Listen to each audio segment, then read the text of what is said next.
Ada dua buah kerajaan dari dua orang kakak beradik, Ratu Daha dan Ratu Kuripan, merupakan dua hal jauh berbeda.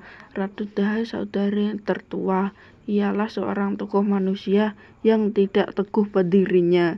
Setiap kali ia dapat mengubah berdirinya karena hasutan selirnya Padukaliku, ibu Galuh Ajeng, apalagi setelah Ibu Cendrakirana meninggal dunia karena tapai beracun yang diberikan Padukaliku. Untuk mendinginkan kemarahan Raja, Padukaliku mencarikan guna-guna sehingga kasih raja berpindah kepadanya. Galuh Ajeng dimanjakan. Dalam semua hal ia ingin didahulukan. Dan adiknya Raja Kuripan merupakan seorang tokoh yang berhati-hati dalam segala tindakannya, tak putus dari berpikir panjang lebar sebelum ia berbuat sesuatu. Putra hanya seorang, yaitu Raden Inu Kertapati, yang akan dipertunangkan dengan putri saudaranya Galuh Cendrakirana. Saudara yang lain adalah Ratu Gageleng. Ia berputra seorang pulau Raden, singa menteri yang suka dipuji dan disanjung. Segala-galanya akan diberikan asal ia dipuji sebagai seorang yang tampan dan gagah yang melebihi orang lain. Saudaranya yang seorang lagi ialah Biku Gandasari, seorang perempuan menyisihkan diri dari duniawi dan bertapa di Gunung Wili. Pada suatu seketika Raden Inu mengirimkan dua buah boneka, sebuah dari emas yang dibungkus dengan kain biasanya, sedang yang lain daripada perak tetapi dibungkus dengan kain sutra yang mahal harganya.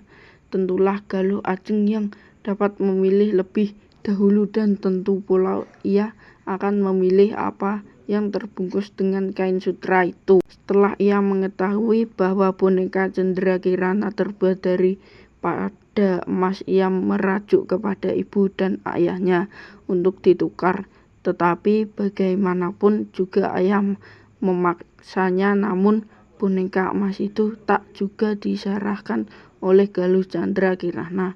Kemarahan ayahnya timbul sehingga rambut Galuh Cendrakirana digunting. Sejak itulah ia merasa bahwa hidup di istana merupakan hidup di bara api. Apalagi sudah ternyata bahwa ayahnya telah membencinya pada suatu malam, melarikan diri dengan ibu tirinya. Selir raja yang pertama menhadewi bersama-sama dengan dua orang pengirimnya, Ken Bayan, Ken Sengit, di daerah antara perjalanan Daha dan Kuripan. Ia mendirikan sebuah keraton, sedang namanya diubah dengan Panji Semirang Asmaranka. Begitu juga dengan dua pengirimnya, menyamar pulau sebagai orang laki-laki dan namanya pun berubah. Ken Bayan dengan kuda perwira, sedang Ken Sengit dengan kuda peranca.